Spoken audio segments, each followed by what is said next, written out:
আসসালামু আলাইকুম বন্ধুরা, আশা করি সুস্থ আছেন। বন্ধুরা, স্ক্রিনে দেখতে পাচ্ছেন এটি কোনো সাধারণ যুদ্ধবিমান নয়, এটি আফগানিস্তানের বায়ু শক্তির এক নতুন প্রতীক। রাশিয়া থেকে ক্রয় করা এই যুদ্ধবিমানটি ব্যবহার করে আফগানিস্তান গত সোমবার পাকিস্তানের সীমান্ত অঞ্চলে এক অভূতপূর্ব বিমান হামলা চালায়। তালেবান সরকারের দাবি অনুযায়ী এই হামলার পাকিস্তানের অন্তত 60টি সীমান্ত ঘাঁটি সম্পূর্ণ ধ্বংস হয়েছে এবং নিহত হয়েছে প্রায় 52 জন পাকিস্তানি সেনা। তবে এই সংখ্যাটি আরও বেশি হতে পারে বলে বিভিন্ন আন্তর্জাতিক সংবাদ মাধ্যমে ইঙ্গিত পাওয়া যাচ্ছে। বন্ধুরা, এখন প্রশ্ন হচ্ছে এই হামলার পেছনের আসল রহস্য কী?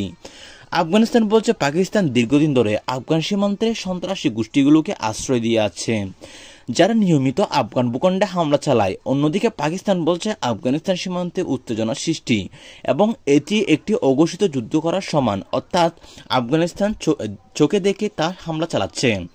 রাশিয়ার ভূমিকা এখানে অত্যন্ত গুরুত্বপূর্ণ, কারণ আফগানিস্তান বর্তমানে রাশিয়ার কাছ থেকে শুধু যুদ্ধবিমান নয়, গোয়েন্দা তত্ত্ব, সীমান্ত প্রতিরক্ষা সহায়তা পাচ্ছে বলে জানা গেছে।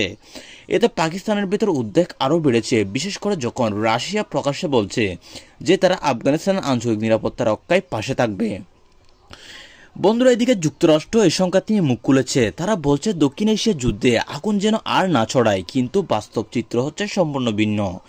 কারণ পাকিস্তান এখন আফগানিস্তানের বিরুদ্ধে পাল্টা হামলার প্রস্তুতি নিচ্ছে। সেনাবাহিনীকে ইতিমধ্যে সীমান্ত এলাকায় মোতায়েন করা হয়েছে এবং যুদ্ধবিমানগুলো রাখা হয়েছে রেড অ্যালার্টে। বন্ধুরা, পরিস্থিতি এখন এমন এক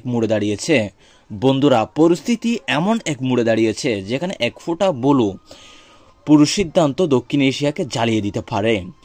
যদি পাকিস্তান পাল্টা আঘাত হানে, তাহলে তার শুধু সীমান্ত যুদ্ধে সীমাবদ্ধ থাকবে না, বরং এটি হতে পারে এক পূর্ণাঙ্গ আঞ্চলিক সংঘাত। তাতে জড়িয়ে পড়তে পারে ইরান, চীন, এমনকি ভারতও। আন্তর্জাতিক বিশ্লেষকরা বলছেন আফগানিস্তানে এখন তার সামরিক শক্তি প্রদর্শনের মাধ্যমে পাকিস্তানকে স্পষ্ট বার্তা দিতে চায় তারা আগের মতো দুর্বল নয়। অন্যদিকে পাকিস্তান মনে করছে রাশিয়ার সমর্থনে আফগানিস্তান যদি আরও আক্রমণাত্মক হয়, তাহলে তাদের সার্বভৌমত্বের উপর সরাসরি হুমকি তৈরি হতে পারে। বন্ধুরা, সামনে কি হতে যাচ্ছে তা এখনো বলা কঠিন, তবে যা স্পষ্ট এখন শুধু হামলা একটি সামরিক আক্রমণ নয়, এটি ভবিষ্যতে একটি বড় যুদ্ধের ইঙ্গিত। কূটনৈতিক আলোচনা চলছে, কিন্তু মাটিতে বন্দুকের গর্জন আরও জোরে শোনা যাচ্ছে।